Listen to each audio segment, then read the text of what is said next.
So, we're talking about a Swamp Murders today. We were originally going to be talking about an episode of Killer Siblings. Now, that was denied. Why did Caitlin say, no, we will not be doing that episode? There were dead dogs. Yes, which is a big no-no. Now, old K Munn here wasn't happy because it's a banger of an ep, and something happens at the end that I really want to discuss. So I promised Kate, what if I record the episode, I replace all references to killing dogs and replace it with kissing dogs? And you said, oh, now I'm back on board. I did. You said boom. But then what happened? I recorded it, stupid. It was literally 2 seconds and 19 frames out of sync, which has never been that wild before. And then I was like, should I do smooch or kiss? Point is, it's going to happen in the future. Hold heads. Okay? But luckily, we've got a dog death-free episode for you today. Hit the theme. Attention shoppers, we've got to clean up on ILH. What the other wolves think? A true crime cleanup on ILH. Diabolical. Starting now. Oh, he's telling you that she's bats. Howdy, Holtheads. Kurt Bonney here, alongside my co-host, Caitlin. and we are here to discuss an episode of the hit HBO Max show, although probably originally aired on ID, and that would be Swamp Murders. We're finally in the swamps.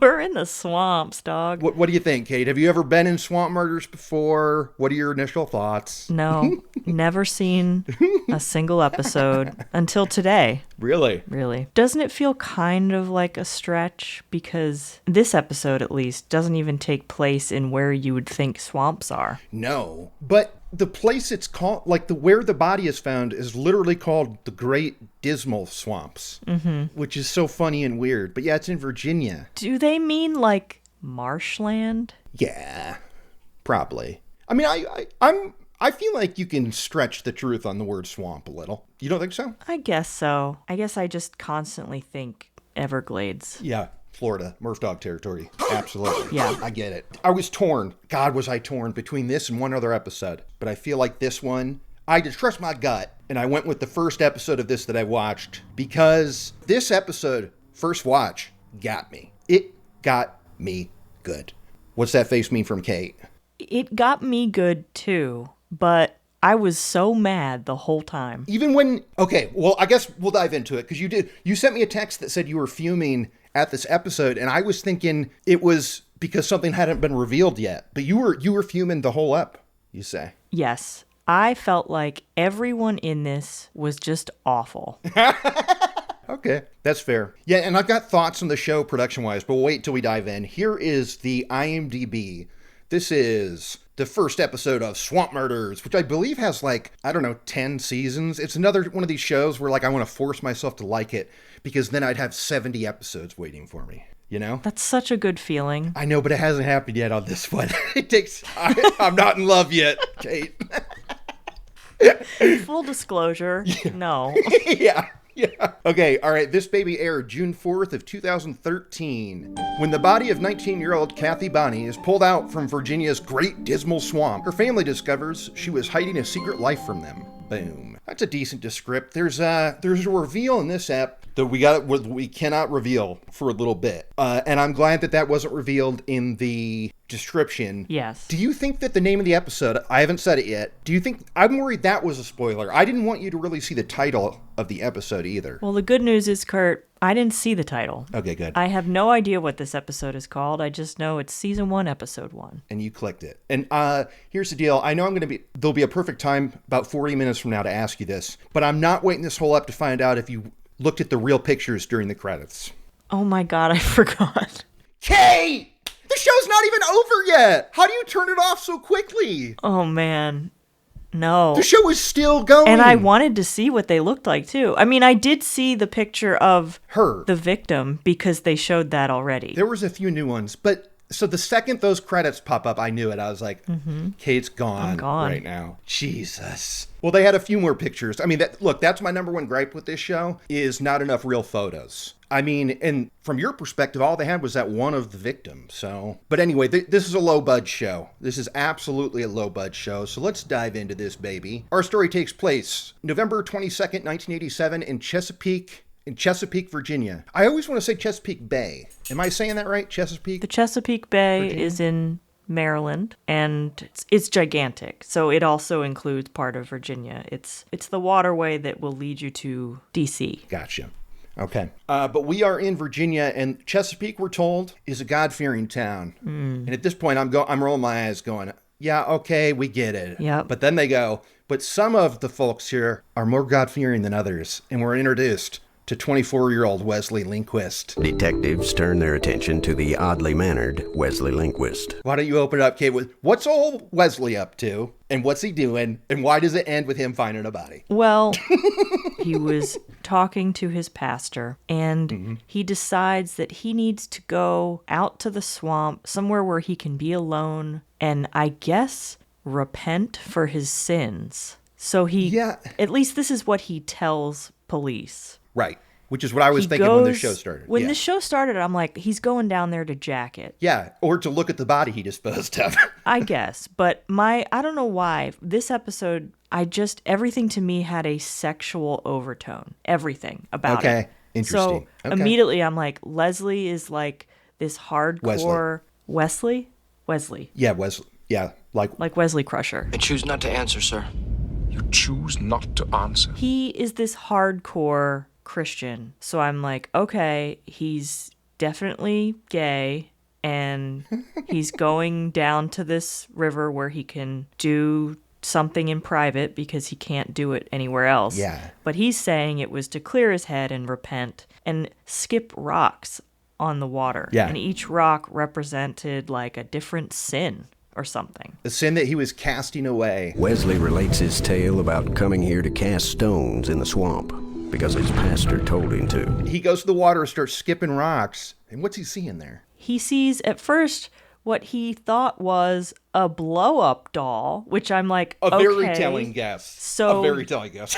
This is sexual yet again. My instinct to be like, no, there's sex stuff was correct. Yeah. Yeah. At first he thinks it's a blow-up doll. What God-fearing, innocent Christian man would even know what that is? But he touches it and he realizes it's not. It's an actual dead body. It's a naked dead body because blood starts pouring out of it. Now, anytime we're in this scenario where somebody's by a body of water and they see a body, the first thing they think is it's a mannequin. It's a mannequin. It's a mannequin. But the fact that Wesley thought it was a blow-up doll, I'm with you, Kate. I was like, oh, Wesley's got a sex doll at home, don't he? Yeah. He's got something at home. Yeah, and so he goes, they say that he goes to his truck and calls the cops. How? What cell phone? Wesley returns to his truck and calls the police. I mean, he might have one in his truck. I mean, it was possible then, right? In 87?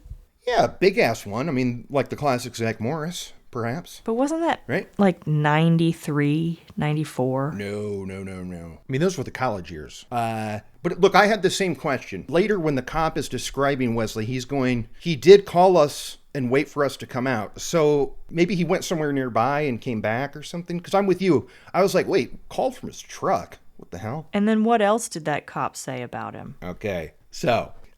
this is where I was fuming. Oh, you were mad at the cop for this? Oh, yeah. Interesting. Okay. So the cops get there and they find this body. There's not as much blood or like signs of a strug. They don't say it. Hold on, spoiler.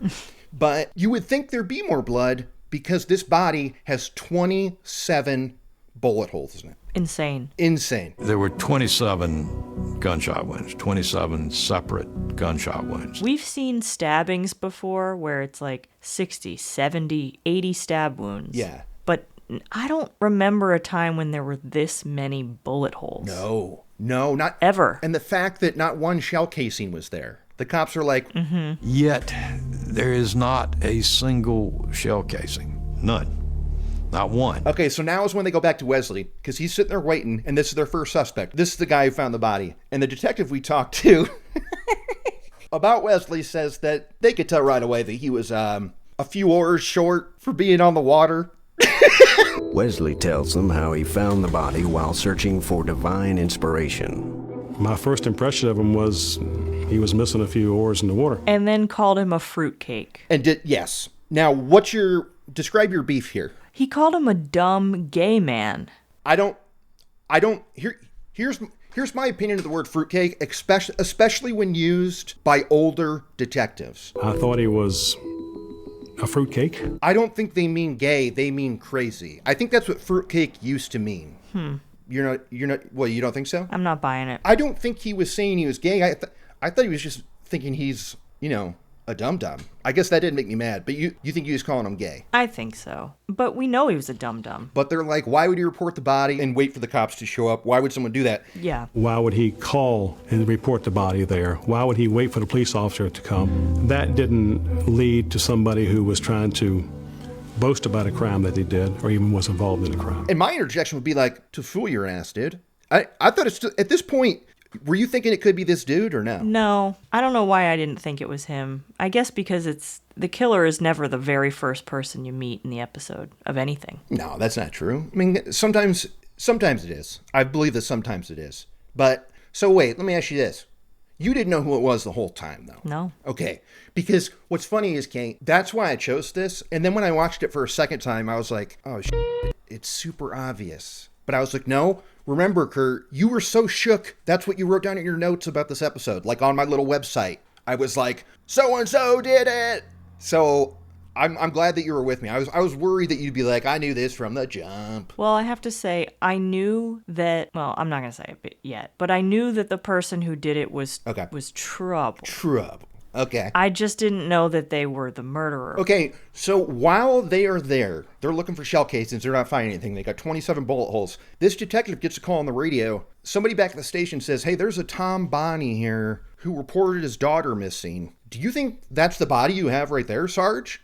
And the detective's like, well, I'm not answering that over the radio. Mm-hmm. Like it's, you know what I mean? The coroner hasn't even looked at this body yet, dude. Right. But this was literally while they were there finding the body. And so once they're done, like wrapping up the crime scene, this detective goes to this guy's house, Tom Bonney, who had come in to report his missing daughter, Kathy. That same night, detective goes over to Tom Bonney's house to talk to him. He doesn't want to spill the deets about this dead body he just found might be their daughter, right? He just wants to get the vibe of the fam. And so what's our first impression of the Bonney fam? They are a very close-knit family. It's a mother and father. Yep. And 2 other daughters. 6 kids total. I'm not sure who was what, but 6 kids. Oh, okay. Well, we only really see Kathy's younger sister. I mean, Right. it's a fake reenactment, so we're not seeing anybody. But in the reenactments, we only really see Susan, but it's implied that there are others. They didn't have the budget for others. Right. But that's a good point, Kate. We got to say this is of the Fear Thy Knaves vibes where these actors are getting lines and everything. I mean, this is one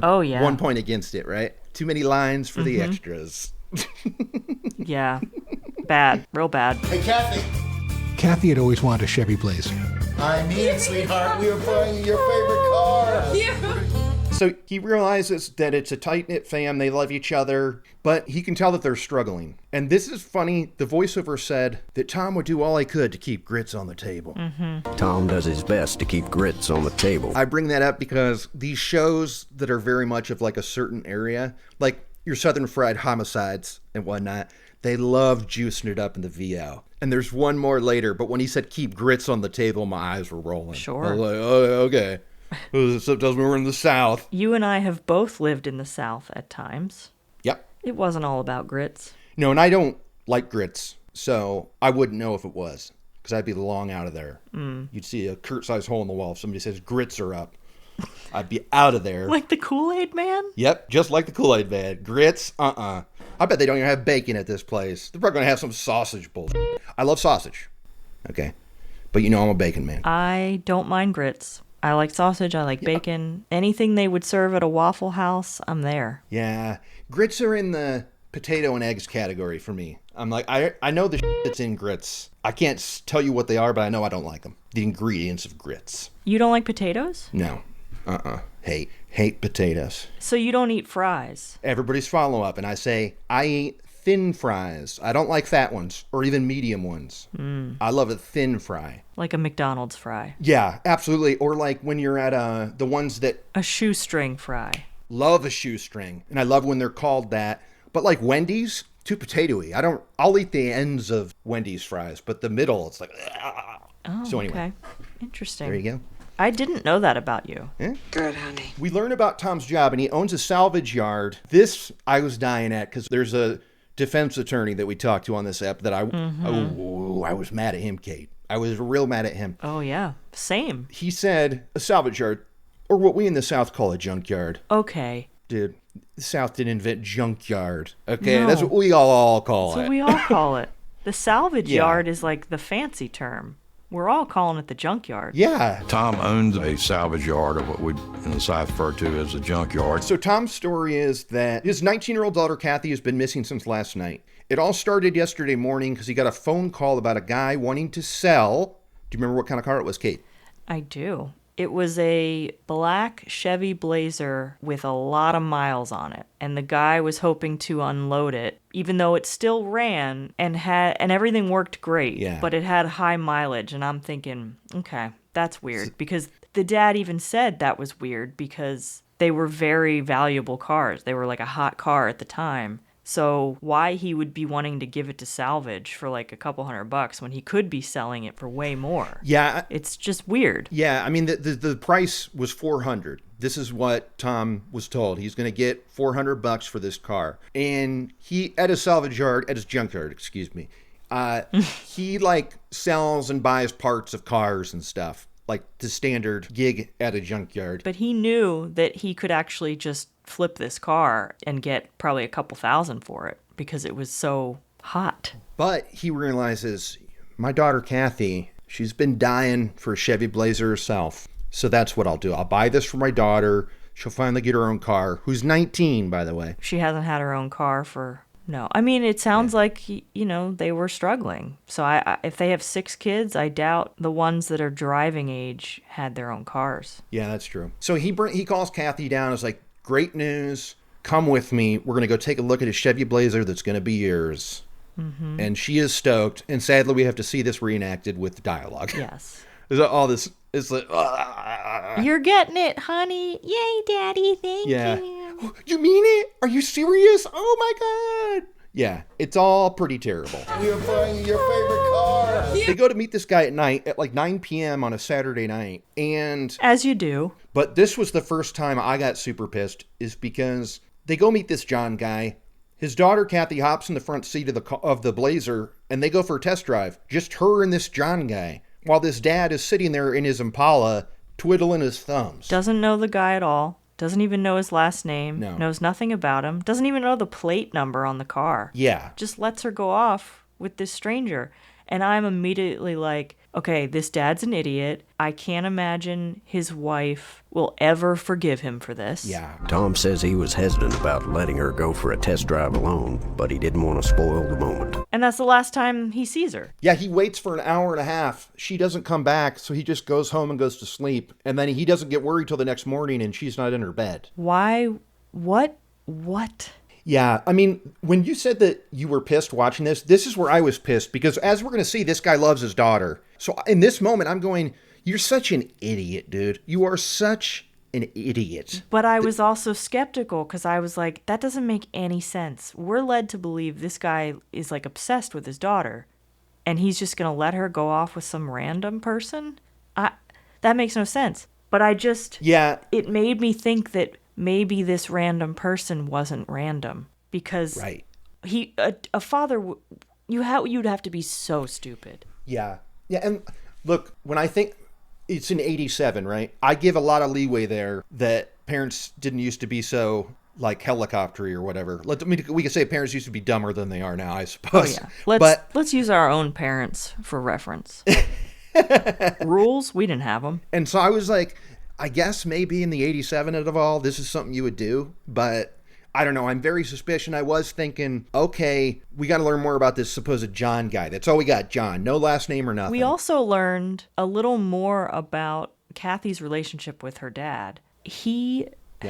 Again, we're supposed to believe that he loved her so much, was kind of obsessed with her, but made her drop out of high school despite being a great student, just so she could help him at the salvage yard. And I'm thinking, again, this is strike number 2 for this dad. If you love her as much as you say, why are you yanking her out of school? I mean, that sentence that the show said floored me, because it was like, everybody loves her. She's outgoing. She's very talented. She's an A student. And her dad made her drop out to be the receptionist at a salvage yard. Mm-hmm. Bummer, man. That means that she's not getting paid for that either. I mean, that's why she got pulled out of school. Because it's free labor. He was going to pay somebody. Yeah. So that super sucks. Mm-hmm. And it's at this point, I think this was around the first commercial break, and I've been waiting to tell you this, Kate, since I first saw this show. When they come back from commercial and they do their little show title sting, it is hysterical because it's a mix of like country electric guitar and harmonica where it feels like we're coming back to a show about like renovating a bowling alley or something. It is on HGTV. It is so out of place on a true crime show. It's offensive at this point, I think. It's making light of subject matter that's really dark. Yeah, because it's literally the word swamp murders on a rock that's at the bottom of some swamp is the look of the title. And I was like, something tells me they ditched this. And wouldn't you know it, Kate, season 2, that noise is out of there. It's gone. Oh, wow. So somebody said, hey, guys, lose the sound there because it's absurd and offensive, I thought. It is truly like... Yeah. Welcome back. We're here restoring this old bowling alley that needs a lot of love. Yeah. We brought in our friends at such and such construction to help do the job. Yeah. Exactly. But instead it's like, all right, let's go talking about this dead teen we found in a swamp. Oh my God. Okay. The cops get a picture of Kathy and Tom is like, okay, here's her driver's license that she had left in the car when she got into this test drive. And this was another jaw drop for me because what was weird about the ID, Kate? Oh God.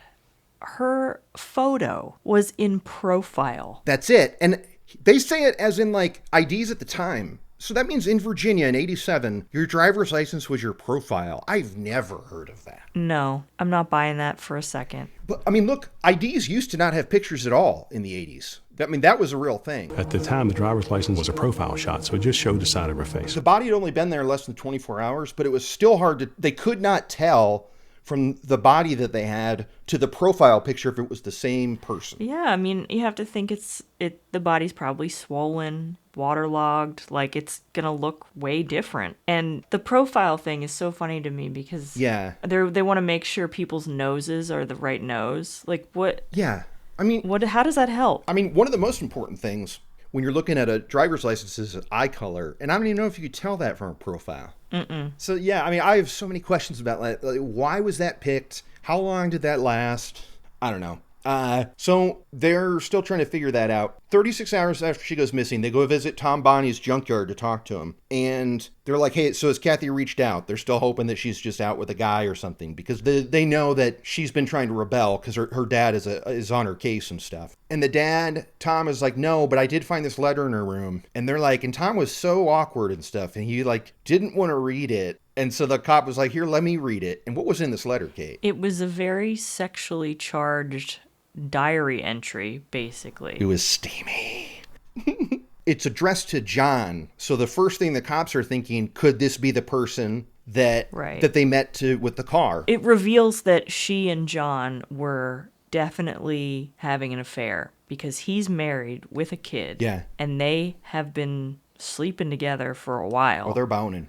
Mm-hmm. And the letter we know because they let the actress read it out for us is like, I feel your tongue down my I feel you touching my boobs. Yes. Yeah. Yes. Which is just funny to see on Swamp Murders on Discovery ID, I suppose. I was hearing that read. Like, it wasn't, like, super racy, but I could see this dad was appalled by it. Mm-hmm. We began kissing. Your tongue was deep in my mouth. You unbuttoned my blouse and began caressing my breast. But yeah, Tom was like, no, this is John Hoskins. He used to work for me. He's only a year older than Kathy. Mm-hmm. Now, it does suck because he's married with a kid, so he shouldn't be doing this. But they had a hot and steamy thing going on. They go to Kathy's room to try and find fingerprints to match the body. So they're like dusting her radio and all this. And they don't know yet because they're going to have to send these prints out for like, to get them processed. Mom says, well, what she was wearing that night was like a green sweater, which matched what they found near the body in the water. Yeah. She said a green sweater and pants. And I'm like, well, yeah. Yeah. But what did the pants look like? Yeah, and what's weird, at the beginning of the episode, they do mention a green sweater, but I swear to God, they say they've also found a teddy. A teddy is a lingerie... Like a nightgown? Yeah. That's what it is to me, I suppose. Yeah, that's weird. A green top and a black teddy. They're thinking more than likely this is probably going to be Kathy. They find her diary and they read the rest of this diary. So this is where her dad found the letter. They find the rest of the diary, and it's all sorts of stuff about how strict he is and how Kathy sneaks out, and like she's going to be moving out soon. Yeah. Like she's super pissed. She has to sneak off to hook up with John because her dad basically has her on lockdown all the time. If she's not at work with him, she's supposed to be at home. She's not allowed to date. She's not allowed to have friends.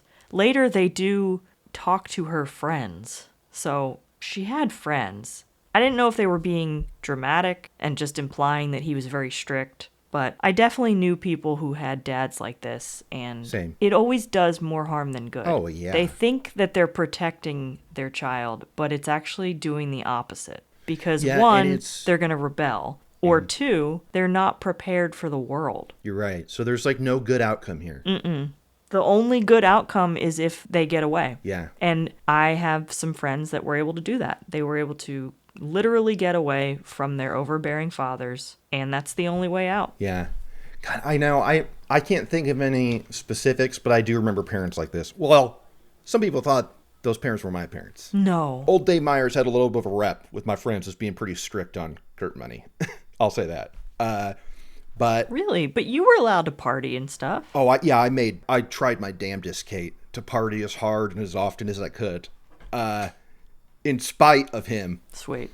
But yeah, I mean, my dad's not as bad as this dude, though. I was allowed to do stuff, and was driving a car at 16, so that was pretty sweet. Yeah, Jillian Eyre was pretty chill. I got to do whatever, and because of that, I didn't do anything. Yeah, see? She gave me free reign. I was allowed to do whatever I wanted, and I never drank. I never did a drug. Yeah. I never went out late. Like, I was at home most of the time. Wow. Because we trusted each other. Yeah, that's pretty good. So they find the diary. So it turns out they were full on sleeping together. They weren't dating. They'd find times to sneak away with each other and strictly bone. And you can see in the diary that Kathy, she knew about the wife, she knew about the kid, and the detective kind of insinuates they were into that. They liked it. That was part of like the thrill. But a week before she went missing, this guy, John Hoskins, had been fired by her dad because her dad got wise. He was like, "You're making eyes at my daughter. You're out of here, dude." Yeah, we could infer that maybe he had found that diary. Yeah. Yeah. He read that letter that he showed the cops. He had read it a week earlier and was like, "Nah, you're done." So now the cops are thinking, we got to talk to this John Hoskins, but they can't find him, right? He had been fired. He already had a new job at another junkyard, but he didn't show up for his new job. And so now the cops are thinking, maybe it was this John guy. Either he did it because he was pissed off at Kathy because she ruined his life with his wife, or was John really this guy in this blazer and they were leaving together? Yeah. So that kind of fits to what you were thinking. We're like, maybe this John is not a mystery. And I was hopeful that maybe that was it, so that she could get away from her family and have a life. But then you think, well, but then he'd be leaving his wife and his baby. Yeah. And then that doesn't really make sense because his dad would have recognized him in the car, or at least would have been suspicious about that. I don't know. It was still a little vague. Yeah, like the guy, if it was him, he would have had to hide his face and stuff when Tom showed up. And then Tom would have been less likely to let her get in the car with a guy with a fedora on, with a guy with like a mustache. Yeah. But he also would have never let her get in the car with John. No. They're really wanting to talk to this John guy. They contact the DMV and they get plenty of guys that own black Chevy Blazers. And there's a ton of them. And they even find some that Tom had contacted about buying. Which, that was interesting to me. It kind of supported Tom's position in all of this. Is that there were people out there going, "Oh, I've got a Chevy Blazer. Tom came to look at it, but didn't buy it." Yeah, like he really was looking for one for his daughter. Yeah. So they're getting that, and while that's going down, they get the fingerprint results are back in. It's a match. The Bonney and the Swamps prints match whatever they tested in the room of Kathy. So this is a match. Did they not want to bring her mom or dad down to identify it? That could have saved them a lot of trouble with the fingerprinting and everything. They said that they had people that were 95% sure that the person in the driver's license was the body they were looking at. So I don't know if that meant it was friends of, I feel like you couldn't tell because the face was distorted is the thing. But wouldn't you still be able to tell if it was your own daughter? Yeah. And oh my God, I just watched one recently where that happened and the cop was like, do you know of any birthmarks? Like distinguished birthmarks or tattoos? And she was like, well, she's got this small thing on her shoulder. And they're like, okay, well, she doesn't have her left arm. Oh. Okay, she has big, beautiful eyes. Oh. And they're like, we can't tell you that either. She has neither of those things. Yeah, isn't that brutal? Yeah. They go to the Bonney house to break it to him. Mom loses it. She's crying. She's pretty upset. Dad freezes, is in complete denial. And then the biggest laugh for me of the episode was watching these actors act out what happened next, Kate. What happened next at the Bonney dinner table that night? So her dad, he basically collapses and it looks like he's having a heart attack, but the paramedics come and they're like, he's just hyperventilating. He's fine. Yeah, but they straight up... But we see this guy, like, grabbing his chest and struggling to breathe and rolling around on the ground. And it's like, dude... And I'm thinking, this is where my suspicions were kicking in a little bit. Where it's like, this is overkill with the drama. And the cops even said so, too. They were like, he was acting insane. No, sir. No! He hyperventilated. He had chest pains. To be on safety's factor, we went in and called a medic unit to come in, and they confirmed he was simply hyperventilating. No! This is where they're starting to get a little suspicious of Tom. And I forget where I was in this episode, but yeah, this show, which I don't care for, and it breaks my number one rule, not enough real pictures, I thought they did a good job at doling out the facts in this case. Because when you look at this timeline at the end of the episode, everything happens so quickly, I don't know if I would see this great episode of TV in this story, right? I feel like I'm trying to give them a little credit for how they told it. Yeah. But this fake heart attack is hysterical. And the actor that they've got playing Tom, clutching the chest, it's the most cliche I'm having a heart attack you've ever seen. It's like if somebody was dying and they're like, I feel cold or something. Like it was cliche. My left arm. Help. Yeah. Oh, wait, yeah, I can't move my arm. They finally find John Hoskins. They go talk to him. And what's his vibe? They know right away it wasn't this guy. He's completely upfront about the affair. He's very remorseful, but he's worried about Kathy too. He's like, he genuinely wants to know what happened to her, right? Yeah. So they're like, okay. They know cleared. It's not him. Yeah, and but they want to know where that freaking car is, this black Chevy Blazer. So they bring Tom Bonney back in, and they have him talk to a sketch artist. And we've got... Oh, my God. We've got some hilarious... I was dying. Yeah. Okay, so go ahead, Kate. What happened with the sketch artist? They bring this sketch artist in, and Tom is giving him all the details of exactly who he saw in that blazer. And at the end of it, the sketch artist turns the drawing around and shows the cops, and it's a self-portrait of the sketch artist. Yeah. Tom was just looking at the sketch artist and describing him. They probably didn't do it. What I really wanted to see was them hold up that, we see the sketch. We straight up see the sketch. And I was sitting there with... But we didn't see the artist. We didn't see the artist. And I had my fingers crossed. I was like, please hold that picture up to a guy that looks just like that drawing. Please show. Please, so I can laugh. And they didn't do it. That was a bummer. No, they didn't. That was a bummer. They probably didn't have anybody, like, who'd they have to draw this sketch? They probably didn't have everybody on the crew who could draw good enough for it to, like, look like the actor that was playing sketch artist. Totally. So anyway, so now the cops are getting really suspicious of Tom. So funny. God. I've never heard that before. Oh, I have. I've Really? Yeah. Good, honey. Okay, this was the other moment where the cops are curious, like, was she missing it all? And this is where he says another southernism, and he goes, whole thing's starting to smell like stink on a hog. Well, all right. To police, the whole thing is starting to smell like stink on a hog. It's a weekend. They're wondering, maybe Tom did this. Let's get him back in here. Tom comes down willingly, and they question him again, but this time they're a lot harder on him. His story starts to break up a little, right? First he's driving the Impala, then he says he was driving his wrecker, right? Like his story changes, and they ask to search his car even. He says, oh, sure you can, but I sold it to somebody. Sold it. God, darn it. And they're like, well, who'd you sell it to? We'll go get it. Yeah, and he says, I don't know. It was these guys that were at a random salvage yard I was at, and they were out front. All sorts of stuff where it's like, Tom, dude, you're sinking yourself right now, dude. Yeah. And they say, Tom, do you have any guns in the house? And he goes, well, I did have a sawed-off 22 caliber pistol, but I don't know if I lost it. I don't know where it is. Now, Kate, what's the murder weapon? It's a What do we know? It's a 22 caliber pistol. Yes, it's 22. So, like, again, this is going, Tom, dude, you started off pretty strong. You had some good moves in the first inning of this game. And now it's just like, dude, wrap it up. And I'm like, okay, so he found that letter. He realized she was knocking boots with this John guy. He fired John, and then in a fit of rage, he killed his daughter. That's what I'm like. That's probably what happened. Yeah, but we're halfway through the ep at this point. I feel like it's at the right time in the episode where you're supposed to get suspicious of Tom. And I was just using all of his like controlling psycho behavior as more evidence that it could have been him. Yeah.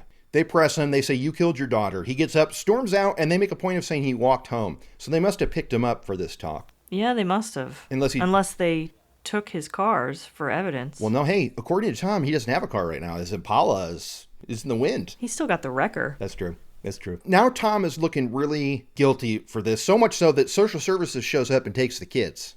Like, he's not been arrested or anything, but they straight up take the kids from the mom, too, and she's distraught. And the detective is like, look, Tom, I'll help you get your family back if you give us your car. Mm-hmm. He's like, we can get your fam back. Just get us that Impala. 20 days after Kathy's been missing, Tom calls, and he says, I have the car, but he won't say where he is. And now this is funny because the detectives hear people talking in the back, and the cop is like, give the phone to that woman who's talking right now. And he did. And she told him. And she was like, we're at a gas station. Get over here, right? And the cops race over there. Where's Tom? He's gone. He took off. Gone. But his car's there. So, hey. Mm-hmm. And when the cops open this car up, they realize instantly why Tom was so nervous about them looking at it, right? There's blood everywhere. Which I love that he sold this. He sold this to this woman, and she saw all the blood in the car and was like, oh, well. She'd been driving it around for a couple days. Yeah. With blood in it. Oh, God. Well, I'm not sure I think he lied about who he sold it to, right? Like. You think he just had it parked somewhere? Yeah. Yeah. That's what I think. Because this guy, he's not thinking next level. So I feel like he's like, I'll park the car at a random parking lot, and then I don't have the car anymore. And then when he's like, I can get my family back. Okay, I'll find the car at a gas station and tell him about it. It's like, Tom, great idea, dude. Let's see this in action. It works terribly. Mm-hmm. Cops look in there. It's covered in blood. No murder weapon, but there's so much blood. They're convinced this was the location of the first shot. Yeah. That's how much blood was in this car. So now Tom's missing. Wife doesn't know where he is. And they do some digging on his wrecker. This now is when things start to fall apart for Tom. I guess they've been falling apart, but this was the icing on the cake for me because he sold his record to some guy. And the cops talked to this guy and he goes, yeah, you know what? I was having trouble with the fuel line. So I tried to get in there and fix it. And I heard this rattling around in the gas tank. What was in there, Kate? Wouldn't you know, it's 27 shell casings that matched a 22 caliber gun. The exact amount of gunshot wounds in Kathy's body. He was able to recover, I believe, 27 shell casings, 22 caliber shell casings from the tank of Tom's truck. What an idiot. You would think this guy, he works at a junkyard. You would think he might think 27 shell casings might be a problem for a gas tank. Uh-huh. Like, I don't know shit about cars, and that would not be my go-to for hiding bullet shell casings. It's like, dude, you don't live near any bodies of water other than a swamp? Like, go chuck these things. I wouldn't even put one in a gas tank. No, yeah, let alone freaking 27. So they find this, and now they're really wanting to know where he is. But 6 weeks pass. He's still on the run. He finally is found in Indianapolis because he's like sitting in his car in a bad part of town, and a cop like ran his plates and was like, oh, this guy's wanted for murder. Whoopee! And she goes to arrest him, right? I thought it was funny that the cop was like, he was found in a place where he shouldn't have been. Yeah, you're right. What does that mean? Boy, I don't know. Was he looking for... Is that just a colloquialism? Like he was in the rough part of town? Or was he literally in a place where he was trespassing? Or was he like outside of a happy ending spot? Like, what did they mean by that? What I think was he was in his car near like the main road where sex workers were. That's what I think. It's like, why is this car idling 30 yards from the ladies or something? Mm-hmm. Yeah. I mean, whatever it was, it was dumb as hell. Mm-hmm. But he gets busted. They bring him back. They confront Tom with all the evidence. Tom begins to fess up, right? He's like, okay, fine. I'd found the letter. We went out for a drive to talk about it. And we pulled over at the swamp. And then he says, this is a quote, she was hooping and hollering. and she reached for the gun and it went off. No, it didn't. That's his story. No, it did not. Tell us why this is not what happened. Because there's 27 bullet wounds. Yeah, their follow-up is, well, why'd you shoot her? 26 more times. Yeah, why'd you do that then, dude? And he's like, oh, I don't remember. I have zero memory. And now this is when they lay down the deets on the gun, in that it was a Western-style 9-shot 22 caliber pistol, which means it had a wheel where you could fit 9 bullets that you had to load manually, each 9 of those bullets. And so if he shot this, I mean, even if we assume the gun was loaded when he took it with him, he reloaded after his daughter was shot to death twice, 9 more bullets into this gun to keep firing. And this was an accidental shooting, Tom? No, Tom. Really? Really? No. I mean, that really lays it out right there, right? It's like, dude, you reloaded and picked up the shell casings. Yeah. Like, I'm not sure what you're trying to pull here. But he says he doesn't remember a thing, that he has bad memory, that he has spells where he just forgets. And I'm like, no, you don't. Yeah. No, and so the cops are like, he took her there, they got in a fight, he shot her once, she tried to escape, that's why there's blood on the door handle. And it's then when he went nuts and fired the other 26 times. But, you know, God bless this attorney that took on the Tom Bonney case, because he comes in. What does he say is the problem here? And what does he have to back it up? Well, he had... This isn't frustrating at all. No. He had Tom evaluated by a psychologist who determined Tom had multiple personality disorder. And he actually had like 9, 10, or 11 different personalities within him. And the one who did this on that night was named Hitman. And that's why Tom doesn't remember it, because Hitman is the one who murdered her. Now, I'm dying laughing right now, because in the B-roll, the guy goes, I'm not Tom, I'm Damien. 10 personalities living inside Tom Bonney. I'm Damien. So that made me laugh already. I was like, okay, one of these people is named Damien. That's pretty funny. And then to find out the one who did the killing was a guy named Hitman. I mean, how stupid are you? And I think there's a Chuck Norris movie called Hitman, which is excellent. Chuck Norris is the Hitman. I was wondering if you saw this Chuck Norris one recently, Kurt, because it came out. What's that? I've never seen a single Chuck Norris anything. This is wrong. This multiple personalities thing is super frustrating, and the detective says that the Odell, the doctor, based this was his preliminary reading based on the newspaper article. That's not real. Like, this was before he even talked to Tom. That's not real. Yeah. And so Tom does go under where he's hypnotized, right? And we find out about something that happened in his past when he was a kid. It was traumatic. And that's where the Hitman came out. Welcome to my world. And this attorney is sitting here. This is when I was the most upset, where my blood was boiling in this episode, because he's not saying it as in like, I believed this was true. He says stuff like, did I think he had multiple personalities? One was called Hitman? That's up for the jury to decide. That, I wanted to strangle this guy. That was up for the jury to determine. He's just like throwing shit at the wall to see what sticks, right? Yeah. Do defense attorneys always have to believe their client? No, they don't. I guess he was just so clearly doing the classic, if there's reasonable doubt, you can't convict him. Right. That's what frustrates me, is this guy didn't even buy the bullshit that he was selling. But he's like, hey, but if the jury believes it, that's what matters. I don't know. That is so clearly some shady shit. But you know who else wasn't buying it? Who? The jury. The jury. That's right.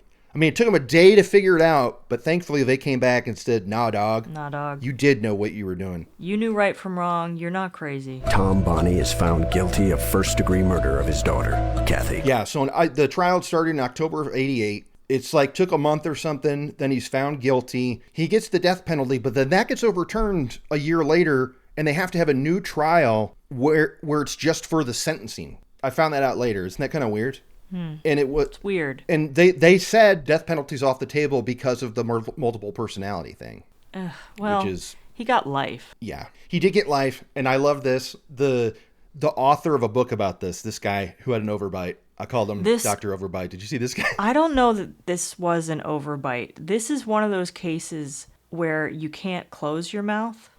So right. Well, it's not like the teeth weren't like hanging over, but it's like when the lip just can't close, so it's all dry and mucusy and the teeth are always out because the lip doesn't cover the teeth. I mean, honestly, I was trying to make a joke, but I'm not sure. Is it Amy Lee Wood from White Lotus? Yes. The most recent season. It's that kind of thing, right? Where they could be related. But worse, because at least when she was closing her mouth, the teeth would go over the bottom, but his just never closed. Yeah. It was more like Blake Lively. Oh, she has that? She can't close her mouth. Oh, I never knew Look that. at pictures. It's always open. Okay. This guy looked like a David Cross character from like Mr. Show. He did. He does definitely seem like a character. And this I thought was interesting because, like I said, we were going to do this other episode that I talked about in the cold open. And this, he brought it back to dogs because he goes, the people on the jury were farm people. And they know what to do with someone who's crazy. You got a mad dog, you got to put it down. That's brutal. But yeah, man, throw away the key at least. But you know, we're farm people. You got a mad dog, you put him down. So before we go to those lists, I did a little extra digging, looking for articles on this. And naturally I found one, but I was not signing up again for a year to like the Cincinnati Gazette or whatever. Okay, so I didn't do it this time, Kate.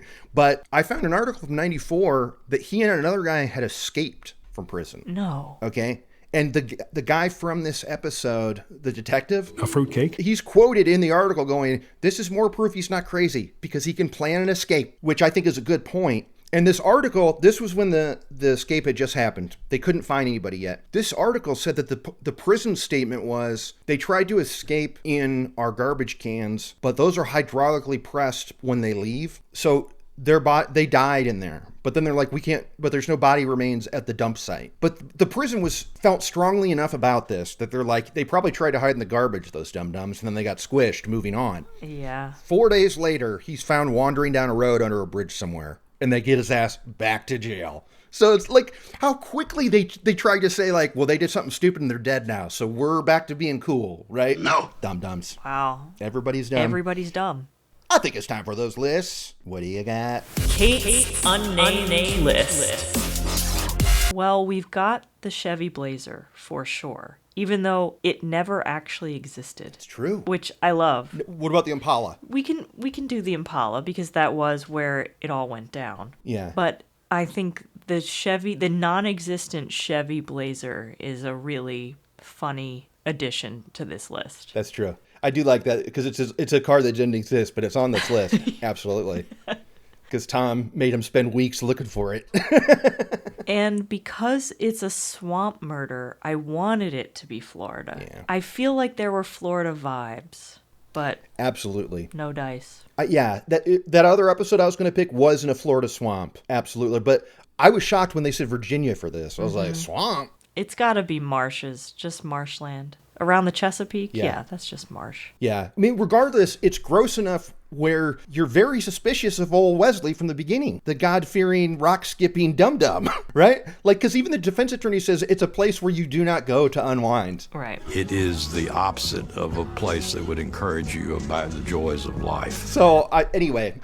All right, so is that it? And that's it for me. On to Kurt's Kick-Ass List. Kick-Ass List. I have one, and this is something that was added to my list last year, and I'm not sure if I've had it since I added it, but this was an example of a killer going on the news pleading for information about a murder that person did themselves. Now, we didn't hear it. Well, Tom makes a plea on television and wants anybody with information. He's very hurting. But we saw pictures of him with the news crew, and we see a picture of him and his wife holding up a family portrait for a newspaper picture. Okay. But that's absolutely... Now, usually I like it when we can hear a soundbite, then we can put it in the app. But this was hands down, this was what I love and hilarious when I see an asshole pretending to be sad, being like, please just give us any information. I mean, Tom kind of did a decent job at bugging the police still. He did, and being like, are you just not going to do anything about my daughter? Although that's all fake dialogue, but